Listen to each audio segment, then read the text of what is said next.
Hey, it's NPR's Book of the Day. I'm Andrew Limbong. You learn a lot of things from your family. Sometimes it's actual lessons, them sitting you down and teaching you stuff. Other times it's through simple osmosis, a side effect of just being around your family. We've got two memoirs on the pod today that involve learning from family. In a bit, we'll hear from a linguist about how sneakily deep and philosophical learning a language can be. But first, author Prisca Dorcas Mojica Rodríguez has a new book out, and it's called Tías and Primas. It's half a memoir about growing up in a tight-knit intergenerational household, but it's also an examination of the gender roles and the archetypes the female members of her family fit into. But in this interview with NPR's A. Martínez, she also talks about the ways in which she doesn't fit in with her family. That's after the break. Hey, it's Aisha Harris from Pop Culture Happy Hour. If you love NPR podcasts, you'll want the new NPR Plus podcast bundle. Enjoy an all-you-can-eat selection of NPR Plus podcasts with sponsor-free listening and bonus episodes. Plus, you'll be supporting public radio. Check it out at plus.npr.org.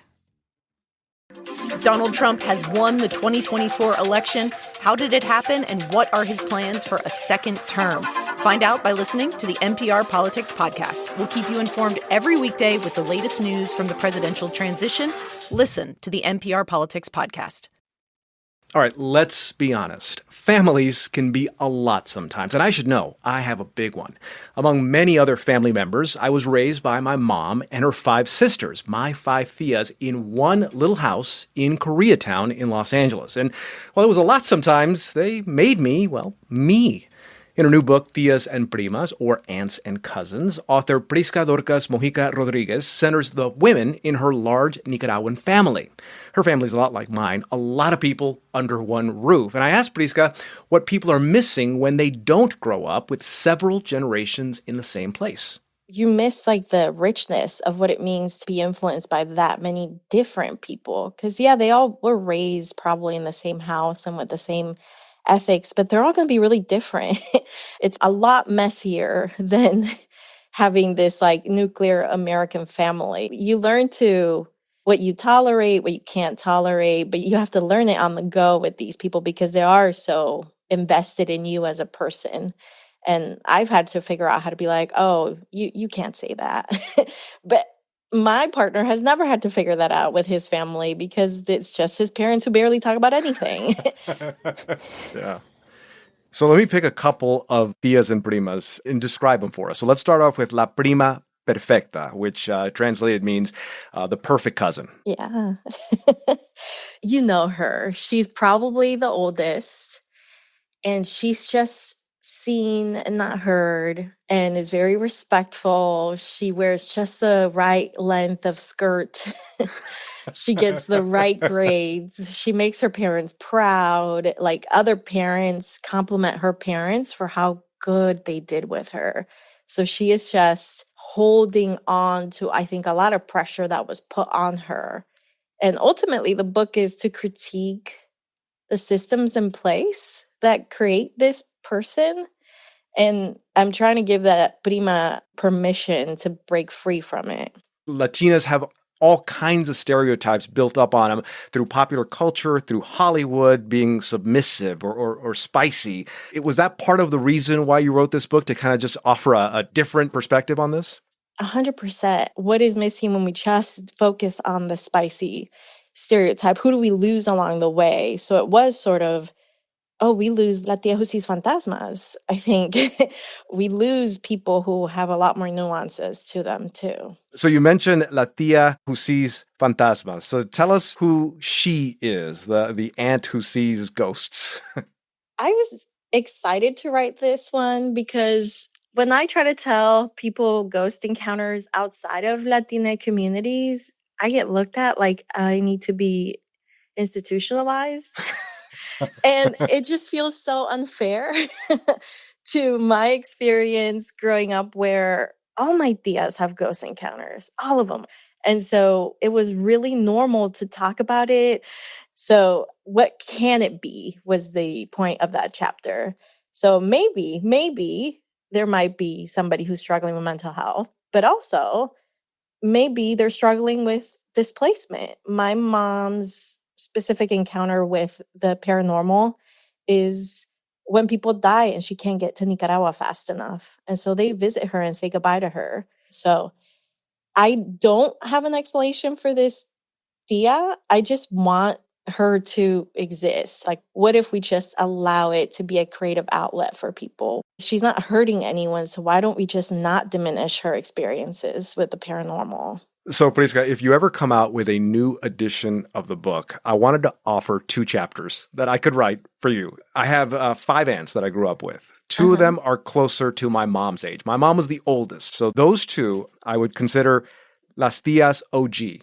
The older ones, the ones that are more rooted in Ecuador and the culture from the country that they came from. They were the ones that kept me connected to Ecuador, even though I was not born there. I was born here in the United States. And then there were 3 young ones. Those are the tías that I call tías nueva generación. The new generation aunts. They were the ones that were wearing their hair like Farrah Fawcett in the 70s. They were practicing their dance moves to the Saturday Night Fever soundtrack. You know, does that sound like maybe the outline of 2 new chapters for your book? Yes, and I feel like the Nueva Generación ones might see themselves in some of the tías that are in the book. As much as it's a fun book, it's a very fun book. I also read that your family does not acknowledge that you're a writer and they don't read your books. What is that like for you? And why? Why don't they? I grew up in a really conservative, traditional, whatever you want to call it, household. My dad is a pastor. My mom is very much the dignified tia, if you read it. And I've become tu tia la loca. I've become someone so strange to them, so outspoken compared to the way that we were told to be as women in my household, the way we were expected to be, you know, a husband's ayuda idónea, you know, their helper, we're supposed to build them up.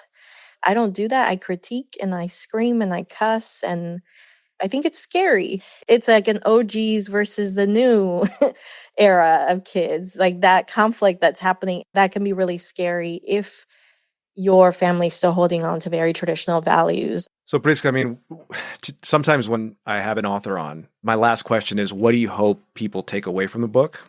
But I want to change that question specifically for you. If your family ever decided to read this book, what do you hope your own family takes away from it? I hope that they see how much love I'm trying to pour into it. I think that in their imagination, I hate them. Critique feels like hate. And I'm trying to create a space where they can be whoever they need to be, because they were just surviving a new country, new systems, new government, everything. And I hope that they see how much I appreciate what they've done. Her book is all about family. Prisca Dorcas Mojica Rodríguez is the author of Tías and Primas on knowing and loving the women who raised us. Prisca, thank you very much. Thank you.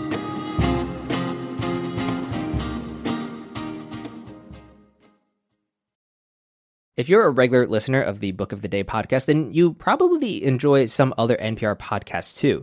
With NPR Plus, you get perks like sponsor-free listening, bonus episodes, early access, shop discounts, and more for over 20 different NPR podcasts just like this one. So start supporting what you love and stop hearing promos like this one at plus.npr.org. This message comes from the Kresge Foundation. Established 100 years ago, the Kresge Foundation works to expand equity and opportunity in cities across America. A century of impact, a future of opportunity. More at kresge.org. Everyone who's ever learned a second language knows that what you learn in a classroom sounds way different from how native speakers use the language. There's just something very social about language. The linguist Julie Sedivy gets into that. She's got a new memoir called Linguaphile, and she talks to NPR's Eric Westervelt about how differences in the way we use language can reflect social divides. Linguist Julie Sedivy begins her memoir with giant rabbits. We'll get to those in a minute. As a child, she was brought up by immigrant parents in multiple cities, a feral polyglot world, she calls it, ripe with tumultuous, unfiltered influences. So there's no wonder she began speaking 5 languages before first grade. Sedivy writes, what better preparation for this confused and chaotic world than to be left to play in the dirt and run wild with all the languages, all of which became a part of her. Her new memoir is Linguaphile, A Life of Language Love. And Julie Sedivy joins us now. Welcome to Weekend Edition. Thank you, Eric. Let's get to those gargantuan rabbits first. I mean, that's a sort of a vivid misunderstanding on your part that shows how children begin to learn language. Tell us about that. So the event that occurred was I was living in Italy as a small child at the time. I had been born in what was Czechoslovakia at the time, and got dragged through a number of different linguistic environments. And as children are, they're just kind of thrown in, sink or swim, which is fine. But as it happened, I made a new friend who invited me into a barn to look at some rabbits. And I must have misunderstood because I was not looking at rabbits at all. It turned out I was looking at oxen, which I was expecting to see rabbits. So that was quite a terrifying experience. But it was, I think, indicative of the way that you just kind of grab hold to bits and pieces of language as you can as a small child. Luckily for me, I had enough new language experiences that I can introspect and remember some of these early experiences of learning language from a very, very fresh beginning. Well, how did this early learning experience compare to when, you were older and learning other languages, including Spanish? Well, when we learn language in schools, it becomes structured and regimented, and you progress from simple to complex. As a child, you're thrown right into complex from the very beginning. Also, the social context is very different. Your first languages you learn in the context of your closest, most loving relationships, beginning with your family, and then kind of widen out to your immediate community. So those languages, I think, are just absolutely infused with aspects of your daily life, but also all of the emotions that are present within those relationships. In this memoir, you write a lot about the conundrum of having different meanings for the same words. Your list of words upon whose meanings we cannot, as a nation, agree include threat, hope, injustice, citizen, oppression, pride, heritage, evil, faith, homeland, and many more. I'm curious, is this, beyond the obvious issues of race and class, is this division in part a linguistic divide? Well, I think the linguistic divide reflects the social divide. Language is learned in a very social context. The meanings that you have for words are the accumulation of your experiences with that particular word. We might be secluded within one community and have less access to another. Those might kind of constrain the meanings that we have of those words, the way that we interpret them and the connotations that we have of them. So I think it's more a reflection than it is a cause. But there are also linguistic divides in families, in relationships with partners. That's part of your memoir. It's not just the meaning of words, but how a parent or a partner's use of words leads to misunderstanding, to hurt. I'm thinking of the exchange you had with your mother when you were 12. You were on the cusp of adolescence. Tell us about that. I asked my mother, as you imagine, as a 12-year-old with my heart in my throat, Mom, do you think I'm pretty? And her response to me was, it's more important to be smart than to be pretty. And of course, she didn't say that she didn't think that I was pretty.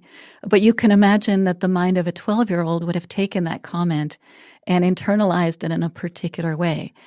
So I used that memory as a jumping off point to explore all the ways in which sometimes we align minds correctly to read between the lines of language, but often we don't. And that is much more likely if we come from different life experiences, as my mother and I did at that stage of life, or if we belong to different cultures with different expectations of what you communicate in words and what you withhold, what is expressed very subtly through other means.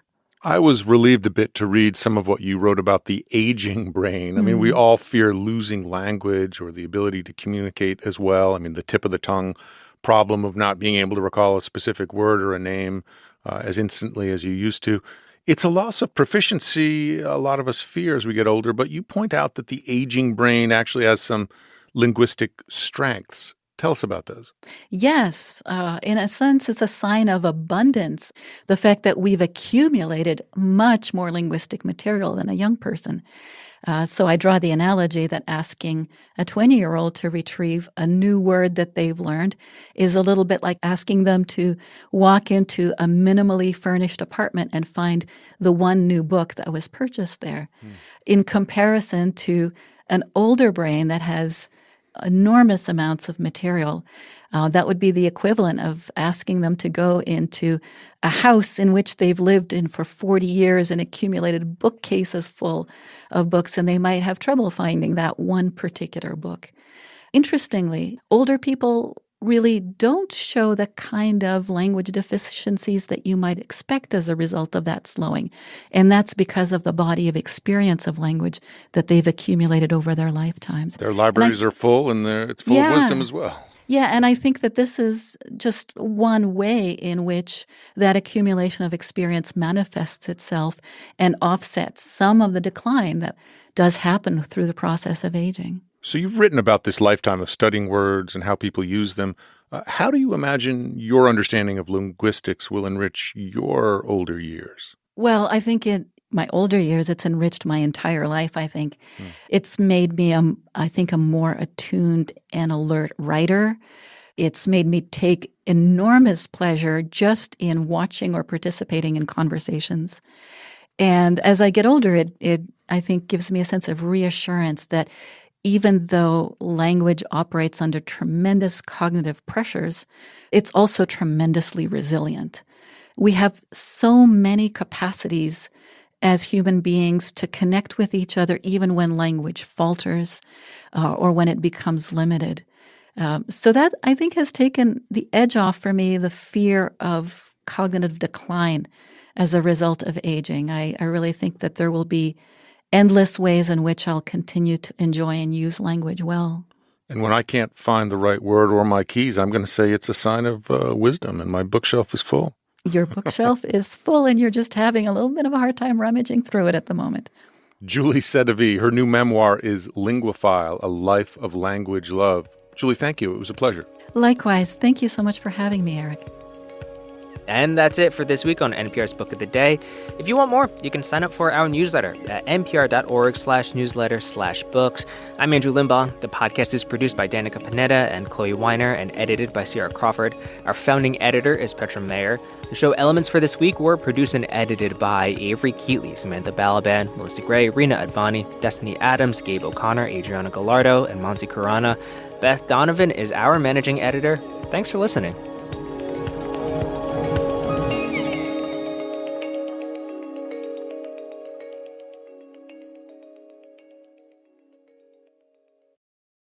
Okay, so does this sound like you?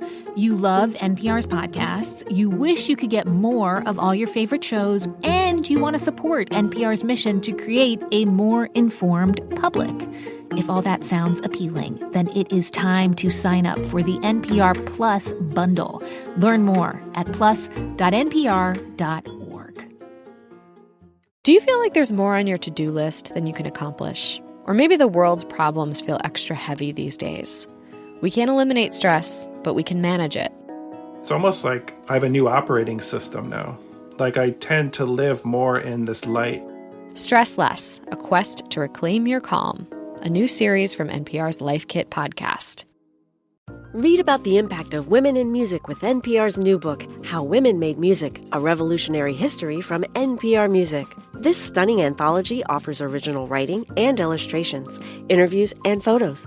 And the audiobook includes 52 years' worth of interview excerpts with more than 60 legendary artists. Visit npr.org/howwomenmademusic to order now.